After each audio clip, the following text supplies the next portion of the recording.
Alors, voici la suite. J'ai pas eu le temps d'annoncer que la vidéo avait coupé, je vais vous faire la suite. Voilà. Donc reprenons. Donc voilà, cette force-là, je disais, on la retrouve dans toutes les traditions, je dis bien toutes, et toutes les traditions nous poussent à la maîtrise. On connaît tous les légendes des héros grecs, un petit peu de référence, même ceux qui n'ont pas beaucoup étudié la mythologie, qui descendent en enfer, par exemple Hercule et tout, pour dérouiller un démon ou quoi que ce soit d'autre, enfin un monstre, enfin une créature. Et puis après, il en tire quelque chose de ça, pas que de la gloire. Généralement, il récupère un artefact, bon, qui lui permet de devenir un homme, un surhomme, quoi. Bon. Après, on a tous la légende du chevalier, avec qui va, détruire le dragon.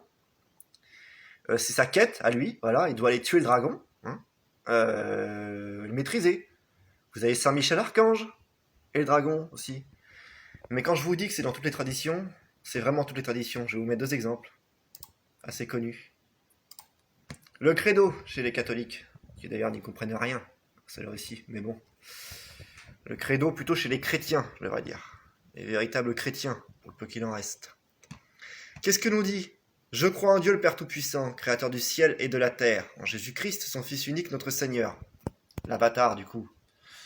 Du Christ qui s'incarne dans Jésus, qui a été conçu du Saint-Esprit, voilà, est né de la Vierge, sous faire ce Ponce Pilate, ça on connaît l'histoire, a été crucifié, ça aussi, est mort, est enseveli, est descendu aux enfers. Ouais, c'est bizarre, hein. Et le troisième jour, ressuscité des morts, est monté aux cieux, et assis à la droite du Père, Dieu Tout-Puissant, dont viendra juger les vivants et les morts. Voilà, bon la suite, on va pas s'en occuper aujourd'hui. Mais, descendu aux enfers. Chez les alchimistes, la formule vitriol, très connue. Visita anteriora terrae rectificando, invenies occultum lapidem. Visite l'intérieur de la terre chtonienne, et en rectifiant, tu trouveras la pierre cachée. En rectifiant. Visite l'intérieur. C'est pas un message similaire, ça, non. C'est moi qui affabule. Bon, je vais pas continuer comme ça, parce que dans le taoïsme, vous avez le symbole du dragon à contrôler, machin. C'est toujours pareil, en fait. Là, vous avez un processus de l'initiation. Tous les maîtres sont venus montrer en exemple ce qu'ils voulaient voir chez nous. Descendu aux enfers. Dans lesquels enfers il est descendu ? À votre avis ? Alors, peut-être ceux du monde, mais aussi les siens, faut être honnête. Le Christ a vécu l'initiation. Il nous a montré comment la vivre, il nous a montré l'exemple. Est mort. Est-ce qu'il est vraiment mort sur la croix ? Ça, c'est une question que beaucoup de gens se posent. Il y en a qui disent que oui, d'autres que non. Peut-être que oui, peut-être que non. En tout cas, c'était une mort symbolique puisqu'il est revenu. Le troisième jour. Le 3 d'ailleurs. Bon. Donc, est mort. Dans l'initiation, il y a bien ce qu'on appelle la mort. La mort initiatique de l'initié qui meurt en profane pour renaître en adepte. Puis en maître par la suite. La mort, ça tout le monde le connaît dans l'initiation, le principe de la mort. Il faut savoir mourir pour renaître. Bon, là, vous l'avez, la mort et la renaissance. Mais pour qu'il y ait mort et renaissance, il faut descendre dans ces enfers. Bah oui. Parce que sinon, vous ne connaissez pas, en fait, toute cette merde qui est en vous, et vous ne pouvez pas la purifier, si vous ne l'avez pas reconnue. Comme là, vous avez, visite l'intérieur de la terre. Voilà. L'intérieur de la nature, du coup. Il faut l'entendre dans ce sens-là. En toi et à l'extérieur. Microcosme, macrocosme, c'est un principe hermétique. Et en rectifiant ce que tu vas trouver, là-dedans, en visitant ton intérieur à toi et l'intérieur de la terre, tu trouveras la pierre cachée. Tu seras capable de faire la pierre philosophale par la suite. Aussi bien en toi qu'à l'extérieur d'ailleurs, parce qu'il y a des gens qui se battent pour dire est-ce qu'elle est matérielle ou est-ce qu'elle est spirituelle, la pierre philosophale. Bah, les vrais, ils se battent pas pour ça, enfin les vrais, ou même les apprentis qualifiés qui ont compris. La réponse, même à mon niveau de merde, moi je peux vous la donner. Même moi qui suis un tout petit apprenti, c'est facile, il faut qu'on a de métier dessus. Elle ne peut être à l'extérieur que si elle a été faite à l'intérieur, la pierre philosophale. Et puis voilà, j'ai envie de vous dire. Donc réponse, elle est d'abord à l'intérieur avant d'être à l'extérieur. Parce que l'extérieur est le reflet de l'intérieur, tout simplement. Voilà, ça c'était pour la parenthèse. Donc voilà, là je vous en ai mis deux, un truc tradition. La tradition des anciens alchimistes et le credo catholique. Alors, une petite parenthèse, dans le nouveau credo, vous verrez que cette partie-là est supprimée. Évidemment. J'ai vu les nouvelles prières, j'ai rigolé. J'ai fait soi-disant oui pour les remettre, oui, remettre au goût du jour, pour les remettre au goût du diable surtout, oui, qui a pris l'église. Enfin, bref, ça je vais pas en parler aujourd'hui, j'en ai déjà assez parlé avant, de comment la religion est pervertie aujourd'hui. Mais il y a les traces, vous voyez, que l'antéchrist veut vraiment supprimer, parce que ça a été supprimé du credo dans la nouvelle version. Et c'est con, parce que putain, c'est justement un symbole essentiel. Je vais vous expliquer pourquoi. Bon, donc, voilà, cette force, on la retrouve partout, hein, c'est indéniable. Vous ferez vos recherches, voilà, au-delà, vous serez, voilà, des alchimistes et au-delà du catholicisme, de la chrétienté, pardon, et vous verrez qu'on la retrouve partout. Donc, tout le monde en parle, cette force. Tout le monde dit qu'il faut la maîtriser. Tout le monde dit qu'il faut la purifier, la rectifier, et tout le monde dit que c'est ensuite qu'elle nous sert de ressort pour monter. Voilà. Le Christ descend en enfer avant de monter aux cieux. L'alchimiste descend en lui-même, dans son intérieur, rectifie, et ensuite trouve la pierre philosophale. Donc, il y a bien un processus. Donc, ceux qui descendent pas dans leurs enfers intérieurs, parce qu'ils ont les chocottes, ce que je peux comprendre, parce que c'est pas marrant à faire, on vous dit pas que c'est facile et agréable, hein. Et ils me disent c'est pas agréable. L'autre fois on m'a dit, je fais oui, mais en même temps c'est pas fait pour. Enfin, la voie spirituelle authentique, faut arrêter de croire que c'est fait pour être agréable.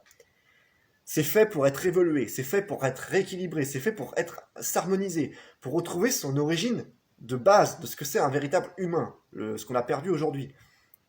Ça n'a jamais été dit que c'était fait pour bander, en fait. Enfin, pardonnez-moi le terme un peu vulgaire, mais je veux dire, il y a des gens, ils rentrent en spiritualité, ils se disent, mais merde, voilà, j'ai pas le bonheur infusé, voilà, la science infuse et le bonheur tous les jours.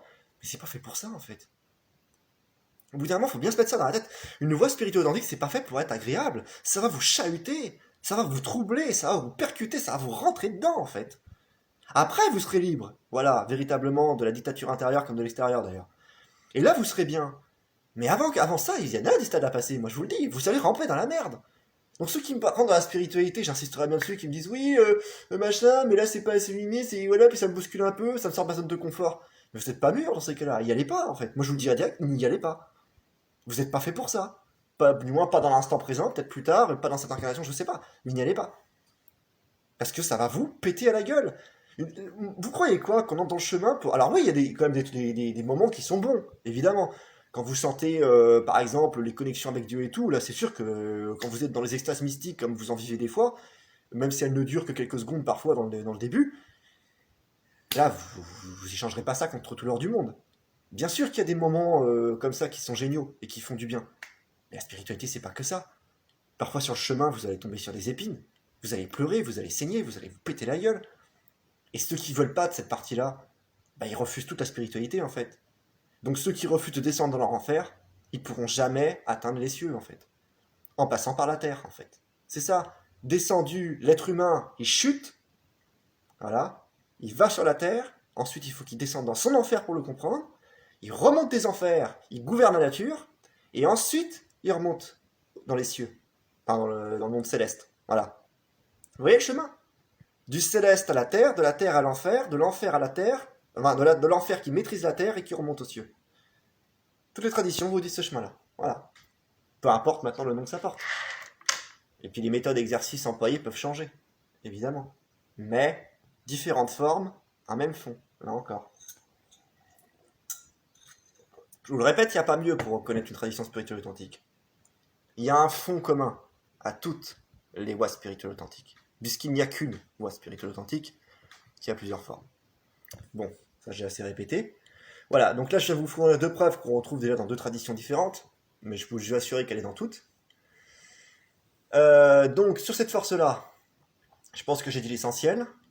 Maintenant, pour la maîtriser, il vous faut une voie spirituelle authentique. Avec un maître ou un autodidacte, c'est plus dur, c'est vrai. Il n'y a plus beaucoup de maîtres aujourd'hui. Si vous trouvez le chemin et que vous faites preuve de discernement, c'est possible dans l'autodidacte, contrairement à ce que certains disent. Mais ça demande beaucoup de travail, et voilà. Parce que là, vous n'aurez pas de maître pour vous diriger. Donc déjà qu'avec un maître, c'est pas forcément évident. Mais seul, il va falloir une certaine rigueur, une certaine fermeté envers vous-même, sans laquelle vous ne pourrez pas progresser. Voilà. Donc déjà, je voulais parler de ça pour la dernière vidéo. Ça va être en grande partie, je pense, le sujet principal. Parce qu'en fait, c'est surtout le truc le plus important dont on puisse parler en spiritualité, je pense. Cette force qui nous gâche la vie quand elle n'est pas maîtrisée et qui au contraire est un moteur d'évolution quand elle l'est. Voilà. Après, on peut détailler des heures sur plein de trucs différents et tout ça, mais ça, c'est le centre pour moi. Voilà. Bien qu'une fois maîtrisé, tout le travail n'est pas fait. Mais bon, j'en reviendrai pas à ça aujourd'hui.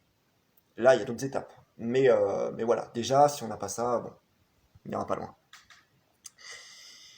Donc il y a tout un travail de purification à faire avant que la dite et véritable initiation commence, en fait, finalement. Votre initiation, vous la commencez plus dans la purification et le déconditionnement avant d'attaquer vraiment la dite initiation une fois purifiée.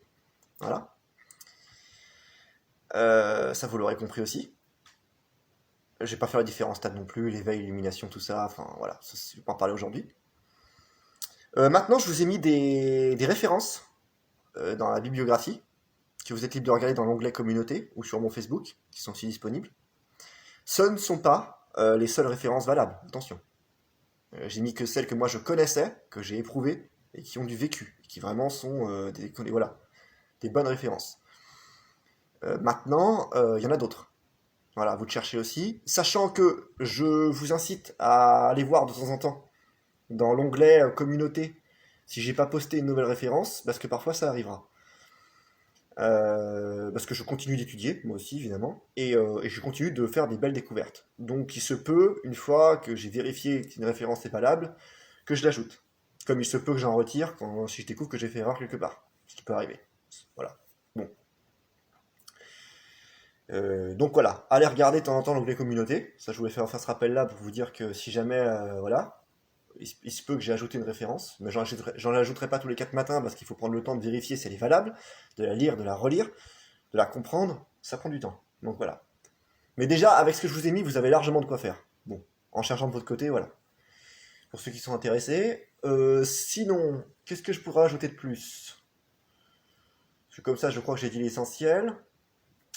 Oui, aussi autre chose que j'ai découvert de mon côté, que je vous incite à découvrir, bon, de toute façon ça viendra de vous-même, hein.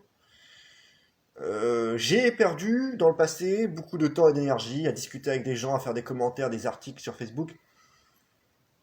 Voilà. Non, encore les articles, vous pouvez lire, bon, j'ai pas perdu de temps, les vidéos non plus, parce que voilà, ceux qui veulent prendre ce qu'il y a à apprendre, ceux que ça intéresse le feront, les autres laisseront. Mais parfois, vous pouvez débattre avec des gens sur des réseaux ou même dans la vraie vie, et vous vous épuisez pour rien en fait. Parce que en fait, en se cassant la gueule dans leur turpitude, ils vont se rendre compte eux-mêmes de leurs problèmes, un jour ou l'autre. Donc quand vous voyez que c'est pas mûr, c'est un conseil que je vous donne, maintenant faites ce que vous voulez, n'insistez pas. N'insistez pas. Pour l'avoir beaucoup trop fait dans ma vie, pour avoir fait l'erreur, je peux vous dire que ça n'apporte rien. Il y a des gens, vous pouvez leur parler des heures, ils n'ont pas envie d'évoluer, ils n'ont pas envie de se centrer, c'est du temps perdu. Voilà.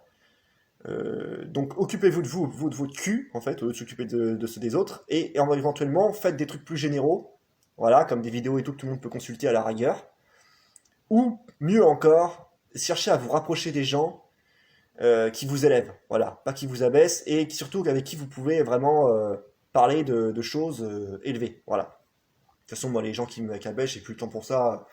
Moi, j'ai des problèmes avec mon cul, machin. Enfin bref, à un moment donné, c'est pareil. Tout ça, voilà.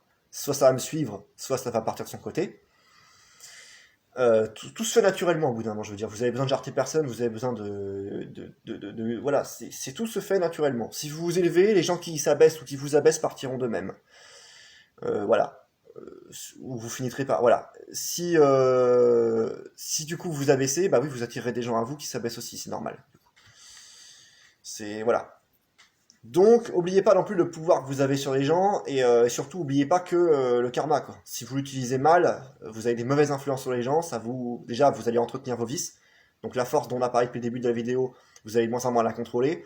Vous allez inciter les gens à moins en moins la contrôler, et au bout du compte, là, vous allez fonctionner. Alors, si c'est un groupe, ce sera un groupe. Si c'est un binôme de 2 personnes, ce sera un binôme. Mais le binôme ou le groupe, au lieu de vous élever, vous rabaissera. Voilà. Donc, ça vous portera forcément préjudice. Vous savez, le karma, c'est pas un dieu punitif qui vient un jour vous dire ah là, tu as péché, mon fils, c'est pas bien. Ah non, non. Ça, c'est une image, hein. Faut pas le prendre au pied de la lettre. La punition, c'est vous-même qui la provoquez en fait. En suivant des voies involutives, en foutant la merde, faut bien vous rendre compte que c'est vous-même qui vous attirez la merde en fait. Vous attirez ce que vous vibrez au bout d'un moment. Donc, évidemment, que quand vous vibrez des choses plutôt obscures, voilà, que vous êtes en proie à vos désirs et que vous perpétuez ce cycle et qu'en plus vous cherchez rien à maîtriser du tout, vous allez attirer des gens qui ne maîtrisent pas leurs désirs et vous allez aussi vous attirer des emmerdes qui vont avec, les entités, machin, bref, tout ce qui va avec. C'est logique, il n'y a pas de punition là-dedans. Le karma, c'est à la fois très simple et pourtant les théosophes l'ont compliqué avec si tu fais quelque chose, et ben tu auras la même chose. Non, dans la forme, c'est pas exactement pareil, c'est plus le fond. Disons que si tu vas vers l'involution, tu auras de l'involution, peut-être pas sous la même forme, mais tu l'auras quand même. Voilà. Donc il y a un livre là-dessus que vous pourriez lire. C'est quoi la référence déjà? C'est attendez, je vais vous le chercher. 2 minutes.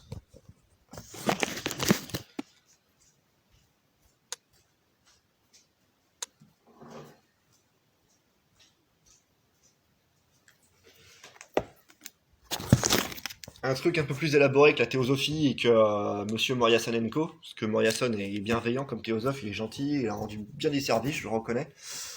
Mais c'est pas un hermétiste, c'est un théosophe. Voilà. Bon, c'est pratique cela dit, ces rituels si vous êtes débutant en magie. Hein. La lumière sur le royaume, moi je dis pour les novices et pour les apprentis, je pourrais toujours le recommander. Je l'ai enlevé de la bibliographie quand même parce que ça peut perdre aussi les gens, mine de rien. Des fois, mais ou les amener vers la théosophie, mais mine de rien, c'est une aide. Bref, là, la référence que je voulais partager dans l'immédiat, c'est celle-là, voilà, qui est un peu moins théosophique. Renaissance et karma de Sri Aurobindo. Alors, je sais pas ce qui se fait de mieux, ça j'en sais rien. Peut-être pas, mais en tout cas, ça vous donnera des pistes. C'est dommage, il l'a pas fini, il est mort avant. Bon, mais il est très bien ce bouquin. Voilà, il vous montre à la fois que c'est simple, mais que justement, c'est quand plus c'est simple, plus l'ego a du mal à le comprendre, plus c'est complexe pour l'ego. En fait, vous verrez que l'ego dans la vie aime le facile, mais déteste le simple, en fait.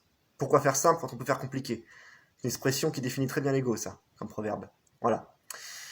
Il ira vers le facile, l'ego. Il ira pas vers le simple, en fait. La simplicité de l'être, c'est ce qu'on a perdu, c'est ce qu'on doit retrouver, justement. La facilité de l'ego, c'est ce qu'on doit fuir. Voilà. Vous voyez la différence. Méditez dessus.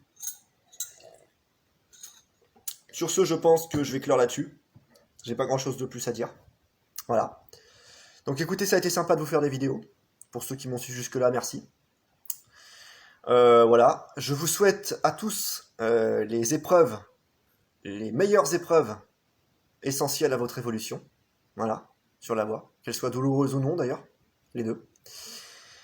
Et puis écoutez, bon courage à tous les chercheurs de vérité, de conscience, d'amour, qui cherchent à retourner vers le divin et qui cherchent aussi à élever la terre. Soyez bénis pour ce que vous faites pour le monde. Voilà, une pensée pour vous tous. Et puis sur ce, il ne me reste plus qu'à vous souhaiter bon courage, parce que vous en aurez bien besoin. Aussi bien à l'intérieur de vous, dans votre combat intérieur, que dans le combat extérieur de la vie. Et voilà, quoi. Je vais m'arrêter là. Hein, parce que j'ai aussi beaucoup de choses à faire de mon côté à apprendre. Déjà l'autre fois, j'avais dit que j'arrêtais, mais là, je suis revenu pour faire vraiment une dernière vidéo. Et puis c'est tout, quoi. Voilà, hein, que Dieu vous garde et que la Sainte Mère vous guide. Amen.